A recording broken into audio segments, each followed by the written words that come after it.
Welcome in, you guys. I'm your host, Andrea, with From Mrs. to Ms. I am being joined by someone very special today.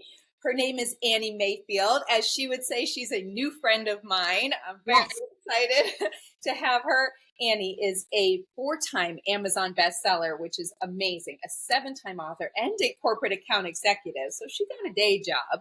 She is also host of the Made to Shine podcast. It has listeners in over 72 countries and was a top 10% globally streamed Spotify podcast in 2023. She has been featured on Forbes and the New York City Journal for her efforts to remind the younger generation how divinely loved they are, so they may shine their spirit in all that they do. She graduated from Wofford College with a BS in psychology, where she played tennis and ran track. And her new book is called You Matter, which we're going to talk about in just a little bit. So welcome to the show, Annie. I'm so excited to have you. I am so stoked to be on. I mean, your energy, personality, and the Christmas decorations you got going on in the back. I'm like, let's go. This is my people. These are my people. This is it. I always love when I'm reading an introduction. It throws me off slightly when it says a BS in psychology. I find it odd. That's, they abbreviate that. Don't you imagine saying that at family dinner parties? Like, I'm BS'd in psychology. Exactly. Probably is accurate too. A little bit. So, okay. So we're going to get started at the beginning. So I'm going to read this first. So you wrote this in a post that I saw. You wrote, "You can't achieve in faith." Someone who had no idea how much that statement would shake me, and my entire life I've craved this need to matter and believed I had to accomplish my way there. This led to years of striving in sports, relationships, body image, money, people pleasing, and career obsession, all with the intent of earning my way to mattering.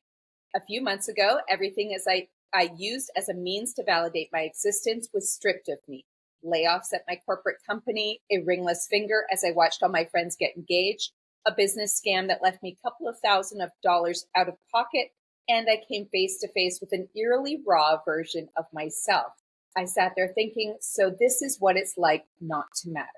In that moment, God peeled back all the decorations I thought made up my mattering and taught me I still mattered.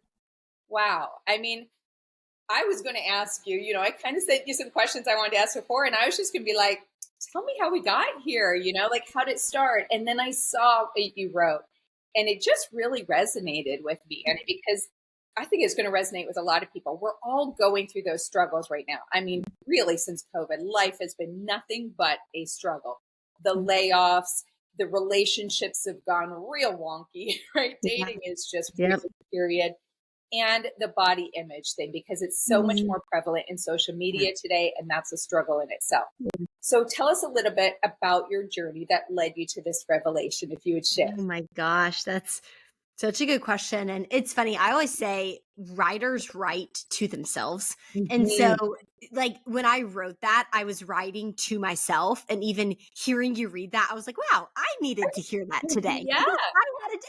I'm not perfect. Like I write and I go back and then I realize, wait, I need this reminder. Like I need to be reminded that it's not the ornaments on a Christmas tree that give it life. It's the life in the tree itself. Oh, and beautiful. like, and I think going back to that, like, I guess, analogy, which is actually what came to mind when I started writing this book at a very young age. And I always preface this with saying, because I think I was a psychologist. I feel like therapists always blame things on the parents. Yeah.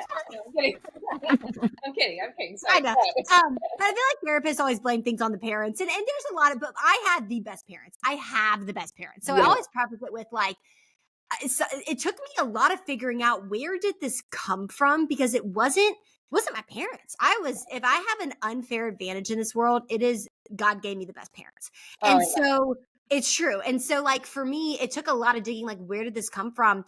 And I think at a young age, I started equating my worth with the ornaments that I had on my life. And some of those ornaments were things you could touch, they were outside of me. They were, I went to college for sport. So it was like how well I did in tennis, who my boyfriend was, what people thought of me. But eventually it became towards like how I looked and how I was presented and what people perceived of me, or what I thought people thought of me as. And through that, I guess, mindset and doing the digging on where did this come from, I think I'm a really good example of just someone that can grow up in an awesome home, but the world is so powerful and the messaging of the world is so powerful. No one's immune. Like, Yes. no one's immune. If you're not consistently rooting your worth and your identity and who you are in Christ, you're going to fall prey to what the world says you are, which is you're only as good as your last big accomplishment. Yep. You're only as low as your worst moment or as high as your best, which is constantly fleeting. You are what others think of you or how they see you to be, which is sexy or beautiful or not, or worthy because you're married or not, or whatever it is. And I think that same insecurity, which is I'm not good enough, right? I think that's, if you really peel back all the layers, I think that's the biggest thing that capes us all, is we all believe underneath, I'm not loved and I'm not lovable. Yep. And a preacher I love actually says that belief, that false belief, is the root of all addiction. It's why we reach for the bottle. It's why we reach for the drugs. It's why we reach for the obsessive exercise or the gossip or the judgment about other people, because we're trying to cushion this fear we have that we're not good enough just as we are. And for me, where that started, honestly, was at a young age with body image. I remember thinking I was fat in 6th grade because of like things girls called me. Yeah. And I don't even think they knew what they were saying. Yeah. But since then it's morphed into all these different expressions, the same insecurity, but then it turned into, well, do I have the best boyfriend? Well, am I succeeding in sports? Well, how are my grades? Well, actually, I'll be honest, I didn't really care that much about my grades growing up, but I was very much like, make sure I don't fail. Do I have like a personality that everybody's jealous of? Am I always happy all the time? Do people see me as happy all the time, which means I can never show them when I'm sad? To, did I get the college scholarship? To, did I get the ring on my finger, which obviously has not happened for me yet? To like all these other things. And I think if we're really honest with ourselves, like I said, for me, that's my story, but I think we all can relate to the fear that we're not good enough. And it takes this expression and evolution in our lives and how that comes out in different seasons of our lives. Wow. So well said. And you really hit the nail on the head with that. I think that the underlying foundation for everyone is the I am not worthy, I am not lovable, you know, that same thing that we keep telling ourselves over and over again. And obviously social media has been a big part of that, whether good or bad, you know, but we see this false facade of all these lives, people dressed up, you know, the filters, everything. It's no wonder that we're all like, oh my gosh, how am I ever going to live up to that? I'm never going to look like that. I'm never going to sound like that. You know, I'm never going to have that career or whatever we see online. So it's such a difficult time. And I think what you said also about your family, you had a wonderful family growing up, and so did I. And it's finding out where you belong, though, right? Regardless of how great your family or it's not, you need to find your way and find those things outside of the ornaments that are making you happy. So just so well said. And I can see that journey that you've gone on just from what you just said there, because that's hard to go from a young age and be, you know, told you're not attractive or that you're too fat or whatever it is. And gosh, I wish people just realize what those words do to somebody, whether they know what they're talking about or not, you know? Oh, and the funny thing is too, like you have those people speak that over you, but then they go away. Like that might just be in 1 minute, but the words that how it influences how you speak about yourself, it will last years. I mean, I was telling a friend the other day, I was like, I am 26 years old and I am still having to be very conscious of my mind not playing like the same tape of thought that I was going through when I was 13 years old, 14 years old, 15 years old. And I think that's what's so special. Something I love in scripture that James writes about is we're all tempted by our own desires. And I love that because it's so true. Because here I am talking about like in my life, I've struggled with like body dysmorphia, eating disorder, over exercising, not eating enough, feeling like I need a man to give me my worth at times, feeling like money and career will give me my worth. For you, it's your own thing. It's your own thing that maybe it's like, man, I'm only as good as my kids perform. I'm only as good as what other people think of me in the mom parent teacher meetings, or I'm like things that aren't mine because I'm not there yet, but are yours. And And I think that that's what's so powerful again about the underlying principle is like we all experience that in our life, that feeling of not feeling good enough, but it's just being very, very sensitive to, well, what does that look like for me? Because it's not going to look like that for you, Andrea. Yeah. Like it's going to look like that for me. And it's like honoring what it is specifically that you struggle with and recognizing this doesn't make me better or less or worse than anybody else. It's just like the thing that I'm struggling with. It's the thorn in my side. And like accepting that and then figuring out how to bring that to Christ to move forward. Yeah, it's amazing. And you've spoken a little bit on your Instagram. I've seen you talk about how God knew who we were before he even made our plans for us, right? I think it's Jeremiah 1:5.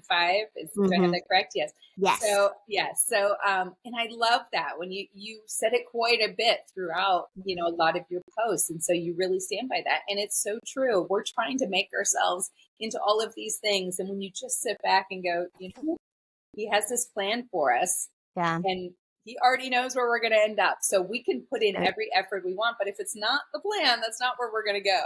Right? It's so true. There's a quote that I love. And excuse me, I told you I have kind of a cold coughing a bit, but there's a quote that I love, which is we all come into this world originals, but most of us die copies.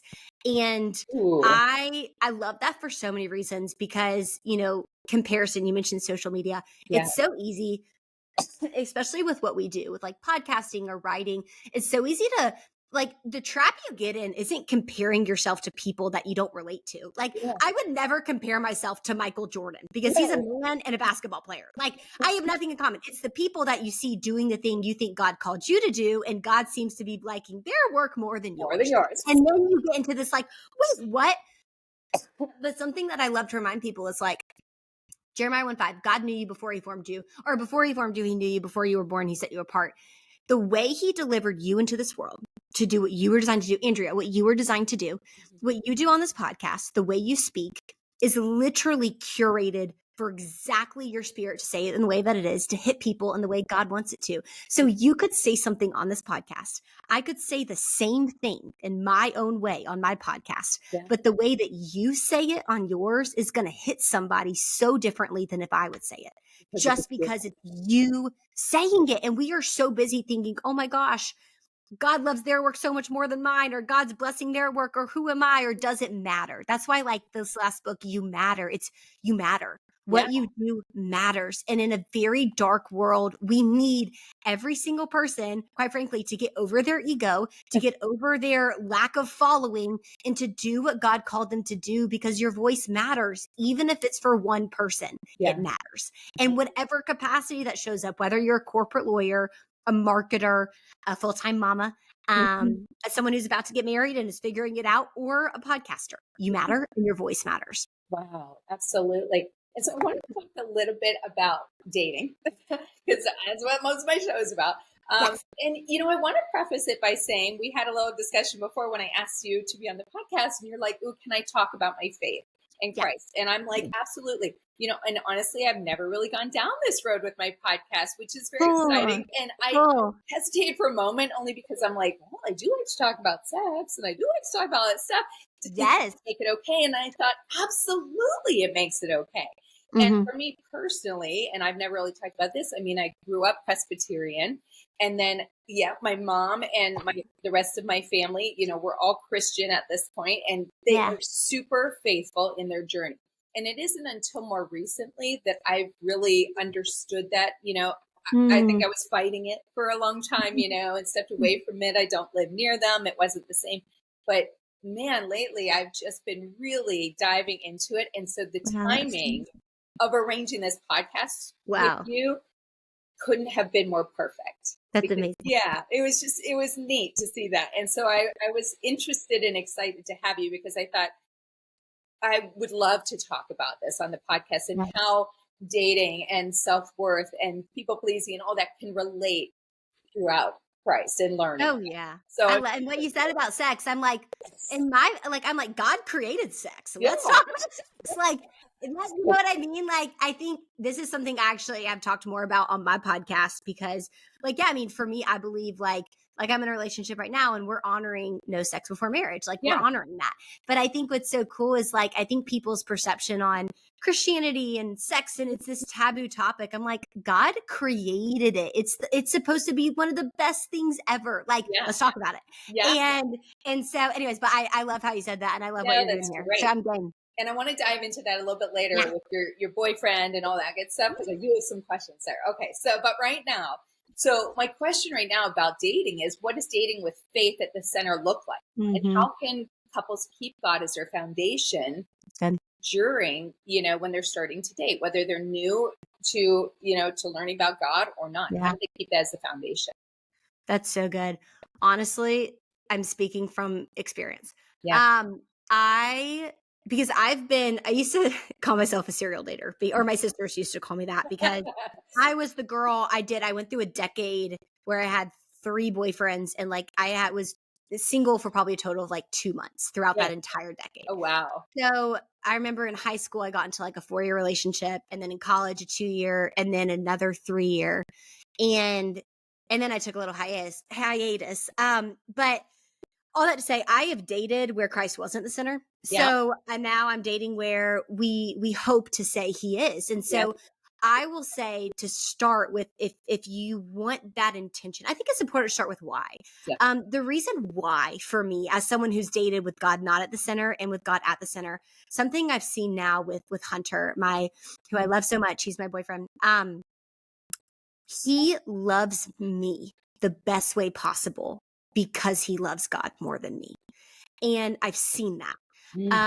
Jeremiah 1:5, God knew me before I was born, meaning he knows me better than, of course, Hunter knows me, but also than I know myself. Right. So through his spirit in Hunter, I have seen it. Like I have seen him teach Hunter how to love me and like how to be patient with me in my little nuances, in my little quirks. Like I've seen it.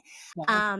I think too, for me, like infidelity's been in my past. And that was something that at a young age, like someone who you think is the love of your life and you're going to spend forever with, and like going through that at such a young age, it caused a lot of barriers to come up. And I think for a long time, I even remember a season, I was like, I just don't think I'm ever going to be the person that's going to get married. Like, I just don't think that's going to be for me. And a lot of that, For a lot of people. Yeah. yeah, it's like, it's a protection. It's it's better that way. Yep. What I've seen though with Hunter is because he loves the Lord more than he would ever love me. He loves me in such a way that is so honoring, that is so trustworthy. Even if like I say something to him and I preface it with like, this sounds crazy, but this girl talked to you and I was jealous and I know that sounds crazy. He's like, listen, I might not understand that, but because it's a problem to you, I will be sensitive about it. And you see kind of just these things, it's this maturity. And I think, I don't know, I just think, it's like who better than the creator of relationship to be at the center of your relationship, teaching you how to conduct relationship. Yeah. And so through that, I think a lot of things, another layer of that too, for me, that maybe your listeners can relate to. I've always been a very independent, motivated, kind of girl. And I had never experienced, I even like in the Bible, when it says women submitting to their husbands, that freaked me out. Like it freaked me out. And I was like, okay, maybe God doesn't like, maybe I'm going to be like Paul, who was someone in the Bible that never got married. And I'm going to be like, maybe God is like, maybe I'm a Paul kind of lady. And like, he just wants to like, use me, I'll write, I'll speak, but like, maybe marriage isn't in the cards for me. Because I thought that it was an either or. I thought you could either be super successful woman in her career or be an awesome wife and an awesome mom. Okay. Yeah. And through dating someone who is so godly and we have God at the center of our relationship, I feel so safe. I feel so taken care of that it makes me a better businesswoman. It makes me a better podcaster, because when I am so loved in the way that I am by my partner, it makes me feel safe to take chances. Yeah. And it's like when I played tennis in college, the worst matches I played were the ones where I felt like I couldn't mess up because it was the worst thing ever. But the ones where I was so free just to like take chances, it might have sucked, but I was like, whatever, it's fine, we'll pivot. those are some of my best matches. I feel like it's the same in relationship. I feel Mhm. so safe to blossom and to bloom. And in the Bible, there's actually this analogy they give of a garden and how the husband is supposed to be like the caretaker of the garden and the woman is like the fruit. It's like the flower. And if a husband takes care of his garden, he gets to receive the fruit. But the woman's supposed to be taken care of so that she can blossom to her utmost capacity. Yeah. And so for me, that's the why. The how, very practically speaking, do not look for a project. Yeah. Like that's the biggest piece of advice I have. Like, the reality of it is I learned this the hard way, but in the 2.5 year hiatus of me just like not dating anybody, I really recognized, okay, if I'm going to get back in it, I'm going to be with someone that already knows and loves the Lord and has a personal relationship with him that's independent of me. I do not want to turn into the person that's like, let's go to Bible study. Let's get in the word. I want someone who has already developed that relationship with the Same Lord. here. Yeah. Exactly. And I think, whether you believe in God, whether you don't, kind of my take is whatever you're doing in life, identify your values. What are your values? Your values are your non-negotiables. For me, it's faith. That's that's like, you better believe in what I believe because that's like how I want to raise a family. Okay. For my significant other, not like with my friends and stuff, but like Yeah. with my significant other. But for other people, it might be a value is I want to have kids or I don't, or or finances, like how you look at career, etc. You have to identify that. And Mhm. then you need to find someone that they're aligned. Because Mhm. I see a lot of people in dating, whether you believe in God, whether you don't, they go into things, they fall in love, they figure out, oh, he wants kids, she doesn't. He likes to work more than she would like, but they don't talk about it. Then they get married and then it's a mess. And it's like, honestly, I think you date godly by making sure they have that relationship up front Yeah. and then having the hard conversations up front around what's allowed and what's not and letting God take care of the outcome. I always say our job is obedience, God's job is outcome. And so it's just being like, practically speaking, I think it's whether you believe in God or you don't, I think the advice still applies. Don't look for a project. You cannot fix anybody. You cannot. So Yeah. you need to look with someone who is running the same pace you're at Mhm. towards whatever values that is that matter to you. Well said. And I think that a lot of that is accepting where they're at as well and Yeah. recognizing that you're putting a square peg in a round hole, right? You keep Yeah. trying and trying. And it's interesting. I'm in dating right now and I was on, I know, I was on one of the, listen, I'm in dating. I don't even know what that means. But I was online the other day and I matched with this guy who on paper, everything looked great, right? Mhm. And so we started chatting just briefly. And then he asked me what my plans were for the day. And I said, I'm going to go to church and then I'm going to go to lunch and, do some Christmas decorations or whatever. Yeah. And when I came back and looked, he had responded with, "Oh, I'm not very religious. Is that going to be a problem?" And I didn't respond right away. I was like, "Okay, like let's really look at this. Is that a problem if he is not on the same journey as I am? He doesn't have the same beliefs I do." Like I said, admittedly, I'm not where you are, Annie. I am, on my own journey and just getting back into that. But I took a pause. I went to take a shower and I came back out and he had unmatched me. And Mm. I was like, my first reaction is, oh, no, he didn't. You're like, what? How would he do that? That's a natural human reaction. Yeah. Natural reaction. And I thought, wow, how quick. My first reaction was how quick for him to judge and to just be like, oh, when he didn't even wait Mm. to hear my response, I might Mhm. have taken a moment to say, you know what, I Yeah. just started this path as well in this journey. And so I'm figuring that out, or I could have said whatever. He didn't even wait to find out.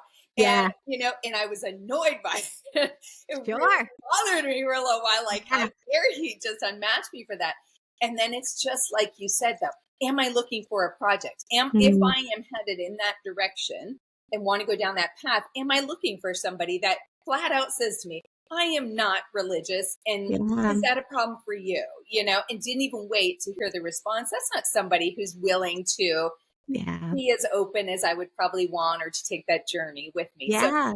I think it was just really, there's great timing that happened. It made me think about that, like to really explain that finding that person is, not looking for a project. It is just acknowledging that they may not be the right fit, no matter how cute they are, how tall they are, what their job is. They may not be a right fit because you spiritually don't believe in the same things. And so I think that's, That's good. really big That's and good. wrong. And I think it's like exactly as you said. I mean, what's so cool is I love that you're in this exploration phase and asking all the questions. I think the Yeah. thing is, though, like recently a friend kind of told me along the same lines. She's like, I'm just getting back into my faith. Like, where would you? I'm like, not as where you are. I'm like, honey, none of us are where we should be. Like Right. I always say, there is no such thing as a professional Christian. Yeah. Only Jesus Christ gets that label. We are literally all figuring it out. Yeah. No one is an expert. The minute someone tells you they're an expert and they have it figured out, they are drowning in self-righteousness, Right. which God does not like. So, it's just like we're all figuring it out. But I just want to give like, I truly believe, and this is such a cliche line, but like rejection really is redirection. I believe that. And I believe it is also God's protection. I went on so many online dates. So like that 2-year hiatus, I was like, some days independent, let's go. We're working on a relationship with the Lord. We're unavailable. And then some days I'm like, I'm on the apps. I am on the apps. And I would meet guys and they would love the Lord. And sometimes you meet people and you're like, I don't know why this isn't clicking. It Yeah. should be clicking, but it's not clicking. And it would irritate me so much. And then there were some guys I felt the click, but they Yeah. didn't. And they would call me with the dreaded, it's just not going to click. And I remember for so long feeling like, God, is this something you want for me? Because I feel like it's not, and I'm getting discouraged, and it's hard to put yourself out there. It is, but that's where like I so genuinely believe. I don't know why I feel in my heart just to say like it just takes one person, and it's like we're not looking for 10 million husbands. I hope not. Like we're just looking for one or just one boyfriend, like just one, and you never know when that one's going to come. But I so believe in the God that's over perfect timing. And it might even be like, because again, Jeremiah 1:5, he knew you before you were born. He knows you. And when you are best apt to receive that one he has for you, or he could be working on their heart to receive you and be able to treasure you in the way you deserve to be. And so I just really believe in like rejection is protection. Yeah, absolutely. Wow, that's so good. That's so good. So, what are some red flags in a relationship that indicate it's not honoring God's plan for you? Are there things that people can kind of look for as a red flag and go, oh, maybe this isn't the right direction? Just anything off the top of your head that you think of. Oh yeah, off the top. Oh yeah. No, I mean, I two things that when you first say that come to mind. The first is I mentioned this previously, but I was listening to a podcast one time and there was this girl there was this guy who was saying his now wife. So obviously it worked out. Yeah. But his now wife, when they first met, it was like a weird scenario where her ex-boyfriend was also there and it was just weird. And he was like really nervous about telling her like this made me uncomfortable. Yeah. And his brother gave him great advice, which is like, dude, if this is a problem for you and she is a girl that you would want to continue to pursue, it will be a problem for her too. Even if it's not directly her problem, it will become something she's sensitive to.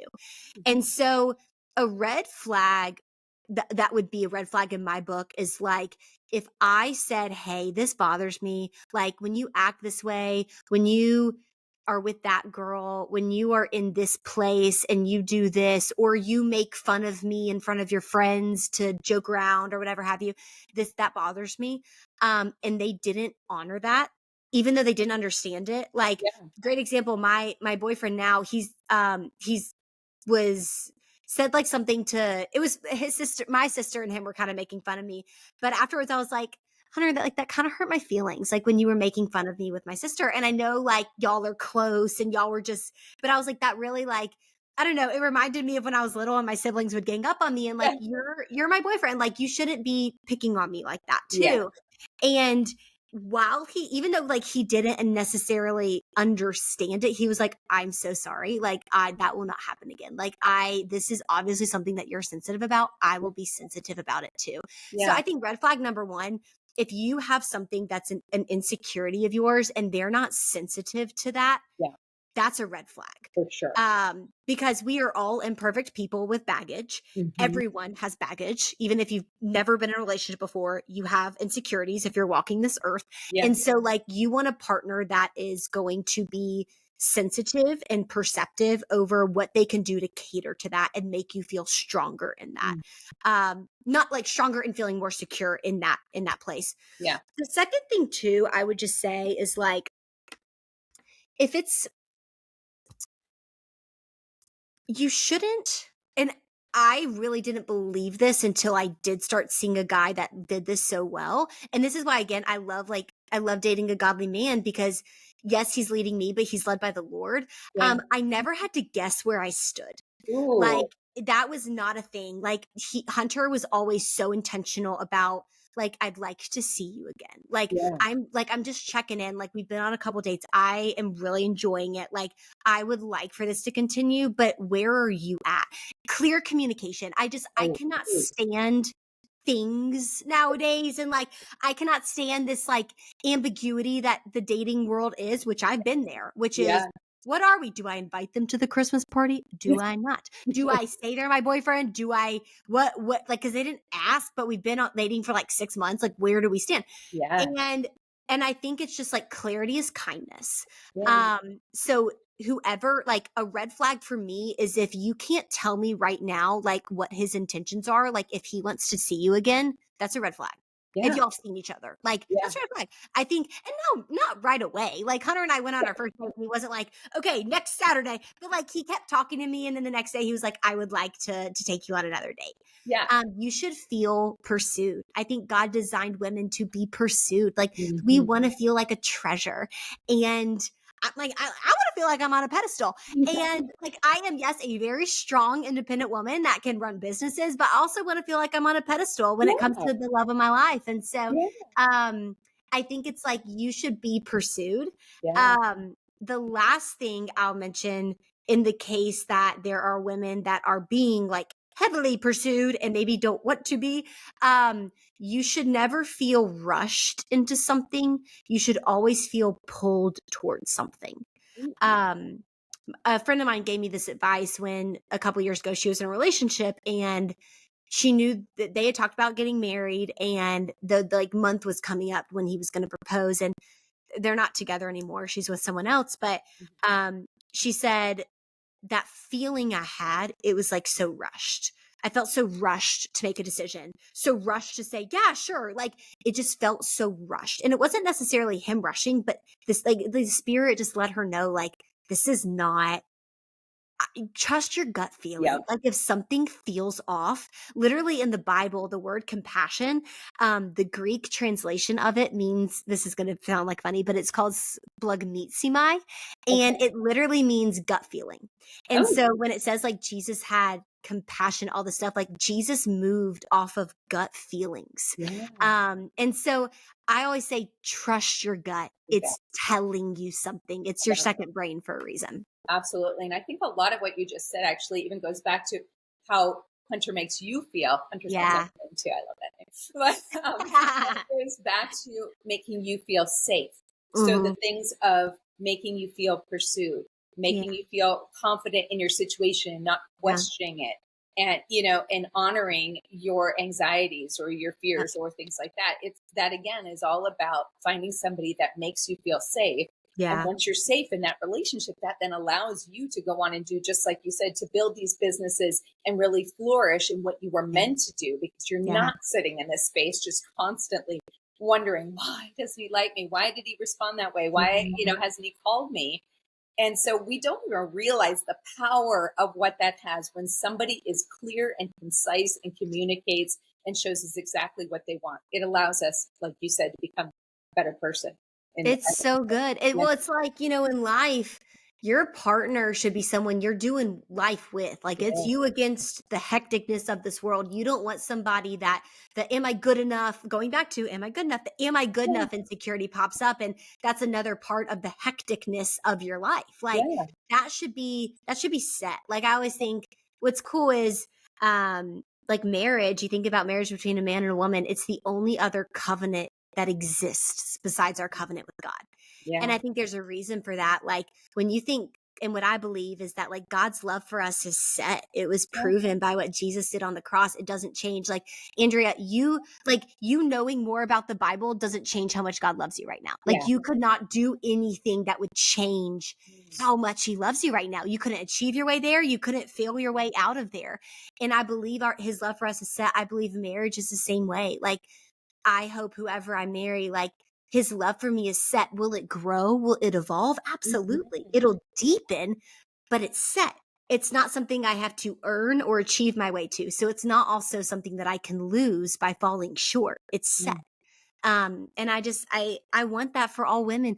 I think if we got that, like we would change the world. Women are so powerful. Like I just think if we just let ourselves be loved the way God designed us, we would change the world. We are so powerful, but we need to feel safe to access that power. I really believe that. Oh, beautifully said. So on your Instagram page, okay, you talked about being successful. You talk about if you want to be successful at something, you've got to be okay with failing. Yeah. So That's true. That's true. Tell me a little bit more about that and what made you write that. I think like in my life, at least, I always joke, I am a fire kind of girl. You know, it's like aim, shoot, fire. Nope, fire. And for me, I failed a lot in my life. So many. Like I have had magnormous failures. But I think what God has blessed me with, if anything, is just I don't want to say naive, but in the back of my mind, I've just always had this attitude of, so what? Like, what if it absolutely fails? What's the worst that could happen? Yeah. So people will laugh at me, whatever. Like, I don't know. For me, it's like, to think that way.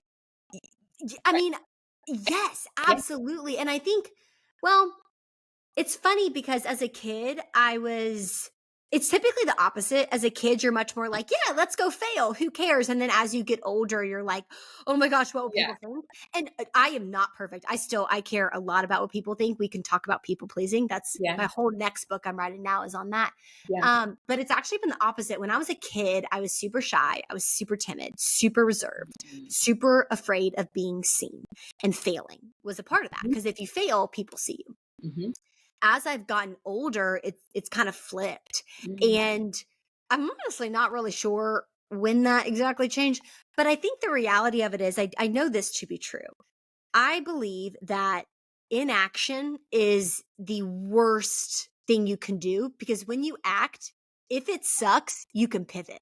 And at least you know what not to do. But if I don't do anything, I don't know what not to do or what to keep doing. And so I just so believe like success and failure are really two sides of the same coin. And so if you want to be successful, understanding success takes on a whole different meaning for all different types of people. Like what success looks like to me might not be what you have in your head for success for your life. You've got to be willing to fail. I think you've also got to be willing to start small. I think a lot of people aren't necessarily afraid of failure. They're afraid of being seen failing. And that's a completely different concept. If you launched a business today and it failed, but no one knew about it, would you do it? Well, probably.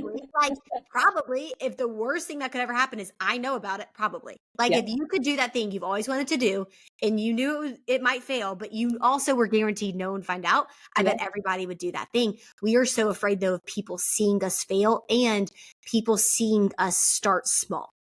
We don't want to be seen starting small. We don't want to be seen starting the podcast before we have the podcast following. We don't want to be seen posting like an Instagram influencer before we have the following to feel like we can post as an Instagram influencer.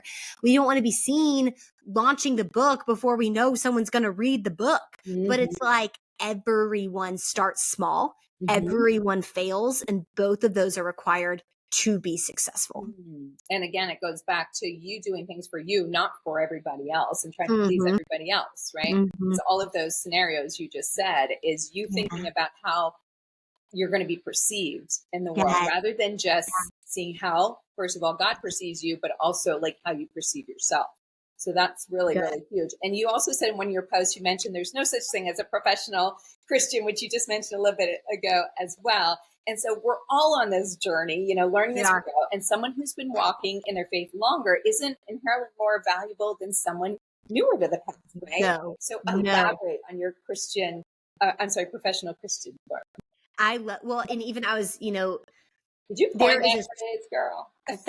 I'm going to. Yeah, I did. I came up with, well, it's because actually, funny enough, someone, a Christian Uh-huh. used that on me, but in like a derogatory, like, cause they're further in their walk than me. And they Yeah. were saying like, To be shamed. basically that, Yeah. yeah, exactly. And I was like, I don't think that's my Jesus. Like, I don't think, cause my Jesus is the Jesus that literally, I mean, at the time of this writing, like Jesus was a rabbi, right? Literally, for cultural context. Go So for you it. guys can see how powerful this is and why I get so excited about it. At the time of Jesus, rabbis literally like boys would go to school, women couldn't go to school. So guys would go to school for years to learn every word of what's the Old Testament, every word. The tip top 1% might get to go to school to be a rabbi or to learn under a rabbi. The tip top 1% of that might get the invitation from a rabbi to follow them and to live life with them. So the people that were able to walk with rabbis at this time were like, I mean, they were the Elon Musks of the world. Yeah. Yeah. Jesus, Son of God, rabbi, asks a fisherman. He asks a tax collector who was like bad guy at this time. He asks ordinary people that have like, they're not smart. They're not high ranked. They are normal, ordinary people. And that's brought me so much comfort because I was never very academic. I was never known for my brains. I was just known for like, I get really excited about things. And when I was like, honestly going through a really hard time in college, when I realized like, wait a second, like God, like, cause I kind of thought the same thing. Like, I'm not as valuable to God because I'm not doing things for God, or I don't work at a church, or I don't know all the verses. And when I realized that is so not true, literally scripture has a verse that says he leaves the 99. If there's 99 sheep and one goes missing, he will go find that one. And he is more happy about that one sheep coming home than the 99 that never left. So Mm. like, to the person listening that feels like God doesn't love them as much. Oh my gosh, God loves you so much. And what changed so much in my life that led me to want to know God more, it started with love. Like it wasn't a list of rules I felt like I had to achieve and do right by in order to get God's love. It was like, no, wow, like God really does. He loves me so much. And because of that, I want to know what he says is good for my life. It's Yeah. not I want to follow rules to get God to love me. It's no, he loves me and he made me. Yeah. So what if like your mom who gave birth to you and knows every bit of you left you a book that said like, hey, I know every part of you. This is what I say gives you life in this world. I would read that like every night. That's how I look at the Bible. It's like, it's not a rule book, it's a love story. And it's the best love story. And so that's how I really see like faith and getting to know God. Wow, that's beautiful. So Yeah. how do you okay, I'm going back to dating just a little bit because I want to touch Yes. on a little bit more, but how can you navigate conversations about purity and expectations with your Yeah. partner without fear or judgment? And you're afraid of that. How do you suggest they navigate It's so good. And it's so real. Oh my gosh. Physical that? boundaries, hard. Like I even like Hunter and I did a whole relationships podcast the other day on someone else's podcast. And we were just saying like it's considered weird. Like we have never had sex. We don't do that. Like Yeah. it's 2024. People are like, what? And we're like, Yeah. what? And so I think, well, to start with how you navigate those conversations, that conversation started before I met Hunter. It's like, it's a conversation you have with yourself and God before you get in the relationship. I always say, if you like, I work out in the morning. So like this morning, I woke up at 5 to go work out. Did I feel like waking up when my alarm went off at 5? No. No, but I had a conversation with myself last night that I was going to do it. Okay. So when do you have the conversation with yourself? It's before the opportunity presents itself around what that conversation entails. It's not at the time that you need to, like, you meet the person, it's now. Yeah. And even if you've already met the person, of course, you can still have this conversation, but Yeah. it's figuring out what is your why. Yeah. Like for Annie Mayfield, what was my why? My why was I I don't know exactly why, but God said this was something that honored him and like was good for me. And so what it started doing was rewiring oh, well, if God made sex and he said this is the way to do it, what about sex is so awesome that Yeah. like he wants me to do it this way? And I say this as someone who does not have a perfect past. I had sex in college with my first boyfriend, and it Right. was not a relationship with God. It was not a pure relationship. I mean, he was an amazing guy. Mhm. We both loved each other, but like no ill will there. But like those weren't, I'm saying this as someone who now wants to conduct a pure relationship. So Yeah. can you do that? Absolutely. His mercies are new every morning. Mhm. Um, I think my why now is I I mean, a couple of reasons. The conversation I was having with myself before I met Hunter was really like, okay, why do I want to abstain from sex until marriage? For me, it was, I really want to experience sex the way God designed it to. Yeah. So I still, to be determined, I don't know what that's like. But once I do, I think it'll make so much more sense. But also, too, I once heard a pastor say this, and this is so good. Um, I've only experienced love in the form of someone saying yes to me physically. It's a much more powerful kind of love when someone says no, but in a way that they want to, but they're willing to restrain themselves to Yeah. honor you. Yeah. That kind of love, I didn't know that until Hunter. Yeah. Like, do we want to? Of course. We are a guy and a girl that love each other. Of course. But like, he says no to me and I say no to him. And it is the most honoring thing because I know that we both want to so bad.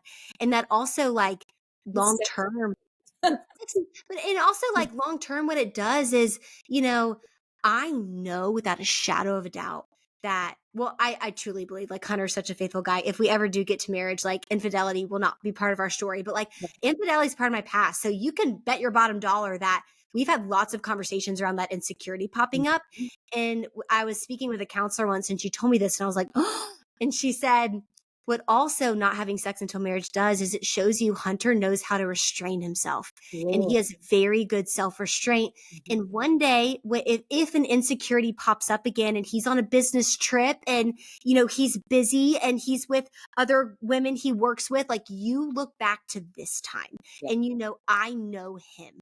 I know he knows how to say no to temptation. I know Mhm. he knows how to restrain himself. And that's the gift I'm giving myself 30 years from now is Oh, this time. And that was something that I didn't even realize.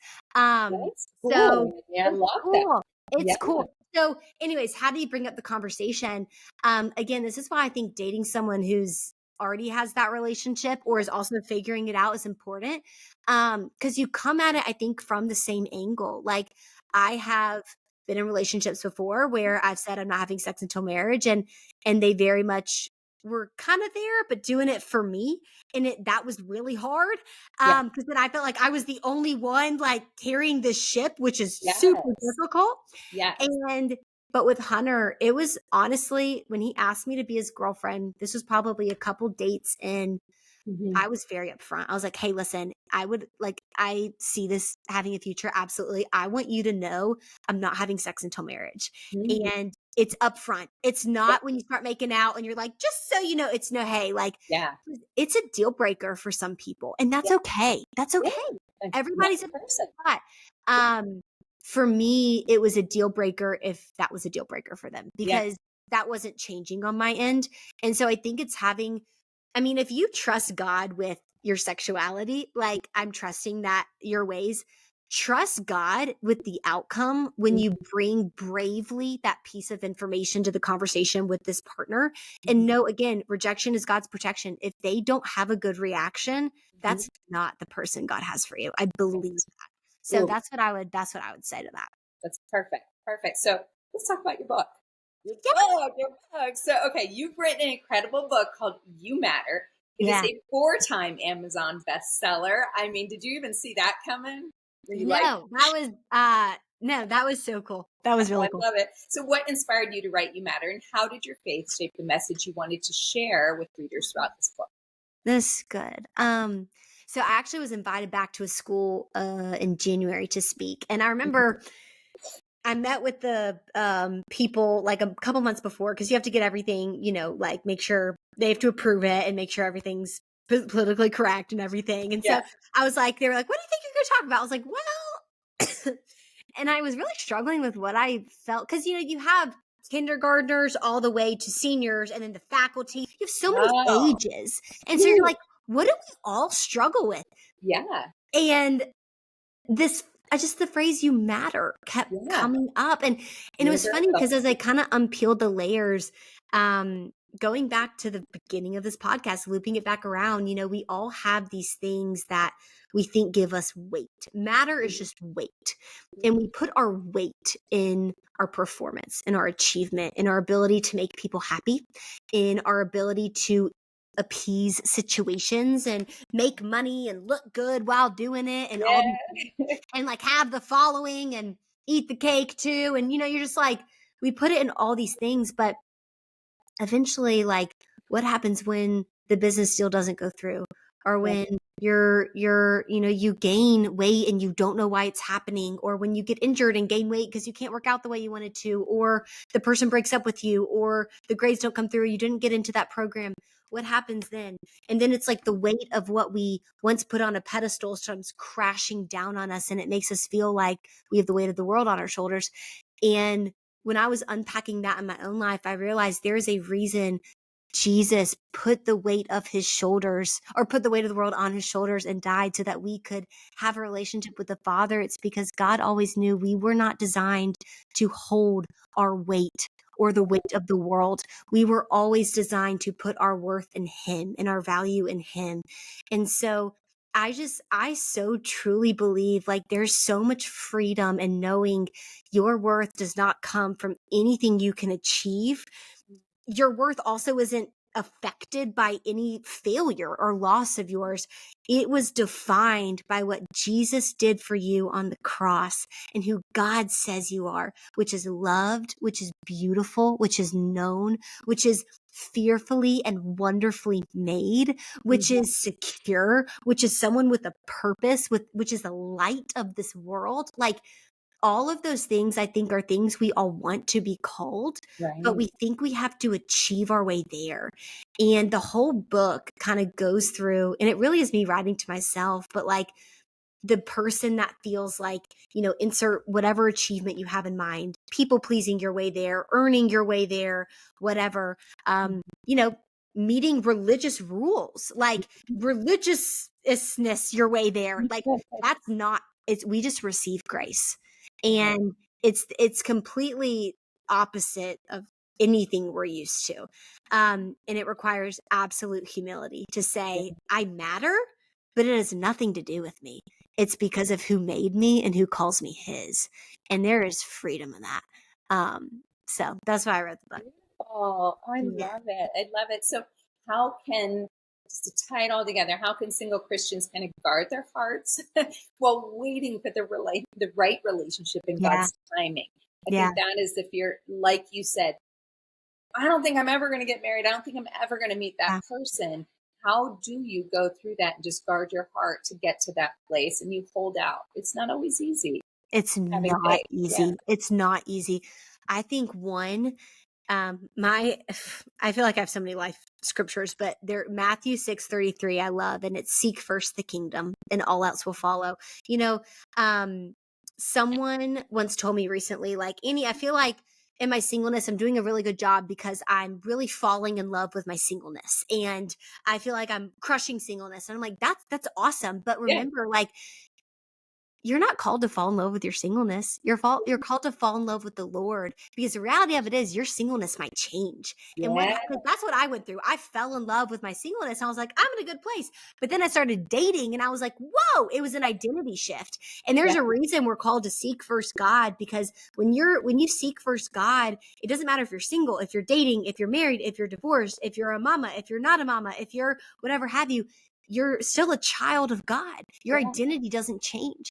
And so I think to guard your heart in singleness, it starts with filling your heart with God and seeking him. I think it also requires giving you grace. Go Mhm. on the dates. Figure out what you like and what you don't like.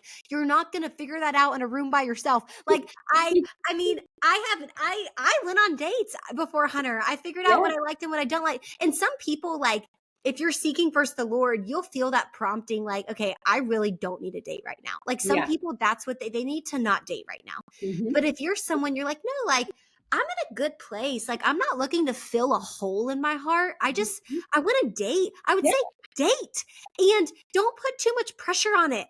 Sometimes Christian singles, they feel like dating with intention looks like knowing on the first date if this is going to be their husband. Mm.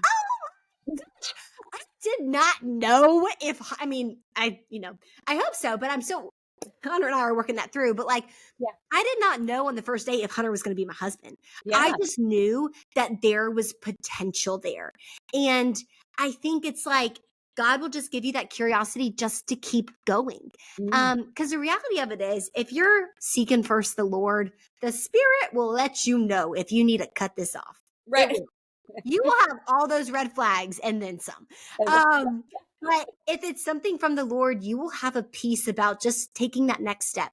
His Yeah. word is a lamp unto my feet. That's a verse in scripture.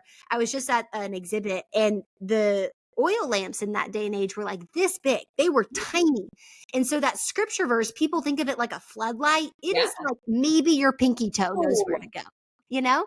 Yeah. So I think it's the same in dating. Like God will give you a piece for that next step. Maybe it's just texting the person back. Maybe Yeah. it is getting coffee, but stop like placing these expectations on where you should be, on where you're at, Mm. because just enjoy where you're at. And I know that's hard, but there's beauty here. Yeah. And if you're so focused on where you're not, you're going to miss the beauty and the tools God's trying to put in your toolbox in this moment. I really believe that. Amazing. Wow, wow, wow. I've loved having you today. I mean, just your beliefs and your direction and the things that you've been through. And I think also allowing others to resonate in the fact that you weren't always in this total journey. Yep. You did have sex at one Yep. point before. You did take off a period of time before Yep. you're walking the walk. And Yep. so I love that, Annie. I love that. And I think your book is just incredible. And I would love for you to tell everybody where they can find you, find your book, give us all your handles, and I'll put it in the show notes as well. But give us what you got. Oh my gosh. Well, when you guys are done listening to Andrea's podcast and you have time, my podcast, Made to Shine, is everywhere else you can find podcasts, Spotify, Apple. My books are everywhere. Yeah, Amazon might be the easiest place to go. And then my Instagram handle is Annie B. Mayfield. Annie B. Mayfield. Perfect. And again, I'll put that in the show notes for everybody to find. Before you go, I'd love to play a little game called From Mrs. Smith. Oh my gosh, wait, I was so looking forward to this. Let's go. Let's go. Okay, here's your 10 questions. Number 1, would you rather attend a faith-based retreat for a weekend or spend a week volunteering for a cause you're passionate about? Oh gosh. I should say volunteering. I'm gonna say faith-based retreat. I love retreats. They're my favorite. They're my favorite. Yeah. Yes. Number 2, would you rather receive a handwritten love letter filled with Bible verses or a surprise date planned around your favorite worship songs? I'm gonna like send Hunter the recording and be like, plan all of these. No, honestly, love language is words of affirmation. So love letters all the way. Like I love letters and love letters. Yes. I love letters. Perfect. Number 3, would you rather give up social media to deepen your connection with God or fast from your favorite hobby for the same purpose? Ooh. Give up social Favorite media. hobby.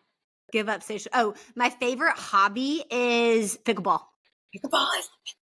It's good. It's good stuff. Okay, so would you rather definitely give that or social media? Social media would probably be the one I'd give up. That'd be the one. Number 4, would you rather fall for someone who makes you laugh uncontrollably or someone who gives you butterflies every time they walk in the room? Laugh. I love to laugh.